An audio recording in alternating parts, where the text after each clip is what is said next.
आशु, अगर खेमेबाजी आशुतोष जी अगर नहीं होती, ये कल तक भी ये एक अतुर्रा था कि टिकट बंटवारा ठीक से नहीं हुआ, अगर ये खेमेबाजी कांग्रेस के भीतर नहीं होती, इसी का नुकसान है या फिर ये कहीं और का बीजेपी के एक्स्ट्रा एफर्ट का डेंट है, या खेमेबाजी का नहीं होती तो बेहतर ये आंकड़ा दिखता क्या?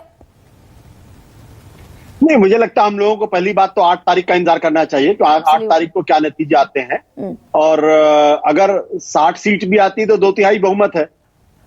देखिए, इस विधानसभा के चुनाव में महत्वपूर्ण बात यह है कि भारतीय जनता पार्टी का वोट शेयर पार्लियामेंट के इलेक्शन में भी 12% गिरा है।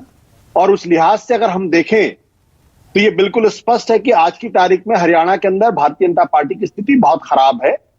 और उसका बहुत सारे लोग आज की तारीख में कहना चाहेंगे, देखिए हरियाणा के अंदर तो सरकार बड़ी खराब चल रही थी, मनोहर लाल खट्टर बड़े लोकप्रिय थे। हकीकत यह है कि वहां जो 4 सबसे बड़े मुद्दे थे उसका राज्य सरकार से उतना लेना देना नहीं था, उसका केंद्र की सरकार से लेना देना था, नरेंद्र मोदी का उससे लेना देना था। पहलवान की बात की जा रही थी तो पहलवान के मुद्दे किसकी वजह से थे? राज्य सरकार की वजह से तो थे नहीं। उसके बाद किसान की बात की जा रही थी, किसान किसकी वजह से नाराज थे? केंद्र सरकार की वजह से नाराज। 1.25 साल वहां किसान बैठे रहे, उनके साथ जिस तरीके का व्यवहार किया गया सबको मालूम है। इसके अलावा जो जवान की बात की जा रही है, अग्निवीर, वो भी राज्य सरकार की बात नहीं, वो तो केंद्र सरकार की बात है। तो इन 3 मुद्दों की वजह से राज्य सरकार के अंदर भारतीय जनता पार्टी की स्थिति कमजोर हुई और इसके लिए नरेंद्र मोदी की सरकार जिम्मेदार है। और बेरोजगारी जिस बड़े पैमाने पर है उसमें आप ये कह सकते हैं कि राज्य सरकार उसके लिए जिम्मेदार है, लेकिन उसकी केंद्र सरकार भी जिम्मेदार है। दिक्कत की बात क्या है कि आज की तारीख में 8 तारीख को भी कोई इस बारे में बात करने के लिए तैयार नहीं होगा कि दरअसल ये नरेंद्र मोदी की सरकार की अपनी नीतियों की वजह से हरियाणा के अंदर ये स्थिति पैदा हुई। ये बिल्कुल वैसी ही स्थिति है जैसे दिल्ली के अंदर आपने 2014 में देखा था, जब मनमोहन सिंह की सरकार के खिलाफ लोगों की नाराजगी थी और उसका खमियाजा शीला दीक्षित को भुगतना पड़ा था। लेकिन आज की तारीख में शीला दीक्षित तब भी बहुत लोकप्रिय थी, मनोहर लाल खट्टर आज की तारीख में भारतीय जनता पार्टी की एक लाइबिलिटी है। तो मेरा स्पष्ट और मानना यह है कि अभी इस निष्कर्ष पर हम लोग ना पहुंचे कि कांग्रेस पार्टी को 45 सीट मिलती है या 68 सीट मिलती है। अभी भी मेरा मानना यह है कि हरियाणा के अंदर कांग्रेस पार्टी को एज है, भारतीय जनता पार्टी डिफेंसिव है। और यही कारण है कि नरेंद्र मोदी और अमित शाह ने जिस हिम्मत के साथ और जिस मजबूती के साथ कैंपेन करना चाहिए था वो कैंपेन नहीं किया। वो शायद पहले से मान बैठे हैं कि चुनाव हार रहे हैं। और CSDS का सर्वे साफ तौर पे कहता था कि नरेंद्र मोदी और राहुल गांधी की लोकप्रियता हरियाणा के अंदर कम से कम बराबर। लेकिन आशु, आप ये कह रहे हैं कि भाई जवान, किसान, पहलवान और संविधान सब नाराज थे भारतीय जनता पार्टी से और वो केंद्र से ज्यादा नाराज थे बनिस्बत राज्य सरकार के। तो अगर इतनी नाराजगी थी और ये पेनिट्रेटेड नाराजगी थी, क्योंकि विनोद जी कई मर्तबा इस बात को कह चुके हैं कि भाई जाट नॉन जाट क्यों बनाना हरियाणा की राजनीति को, किसान जो है वो सिर्फ जाट थोड़ी है, पहलवान जो है वो सिर्फ जाट थोड़ी है। तो ऐसे में अगर ये पेनिट्रेटेड नाराजगी थी और सर्वेज ये दिखा रहे हैं पोल्स की 22 से तकरीबन 29 तक बीजेपी पहुंच रही है, तो यानी कि ये पेनिट्रेटेड नाराजगी नहीं है। देखिए, ये तो हमारा जो चुनाव है उस प्रक्रिया पर एक तरीके की टिप्पणी है।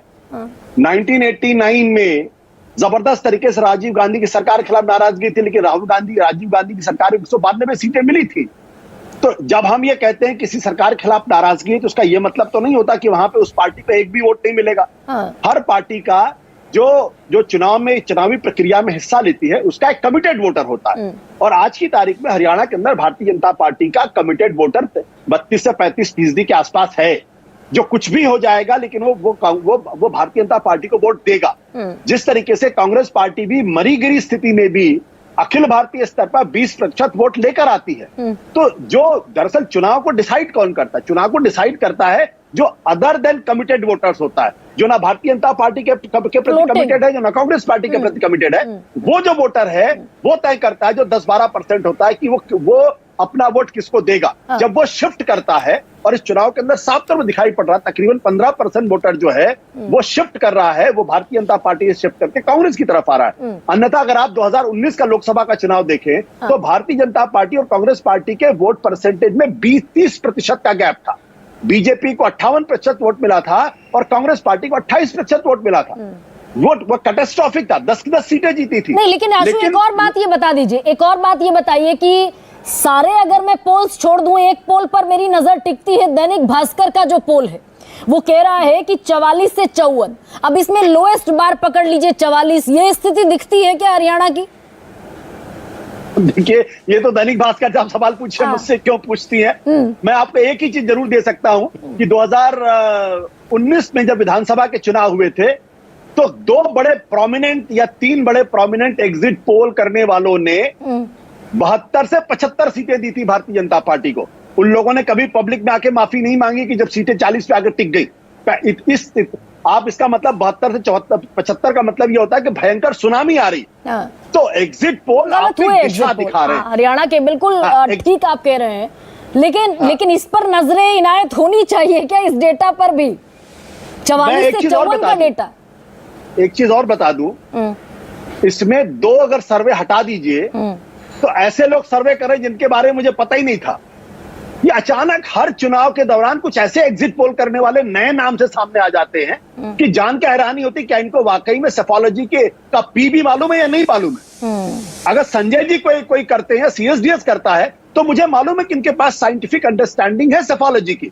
ये पता नहीं कौन कौन लोग अचानक हर चुनाव के अंदर चले जाते हैं, सेफोलॉजी करते हैं, उन पर हम डिबेट और डिस्कशन करते हैं। लेकिन आशुतोष, हमने जितने एग्जिट पोल्स को कंसीडर किया वो सारे रेप्यूटेड एग्जिट पोल्स हैं विनोद जी।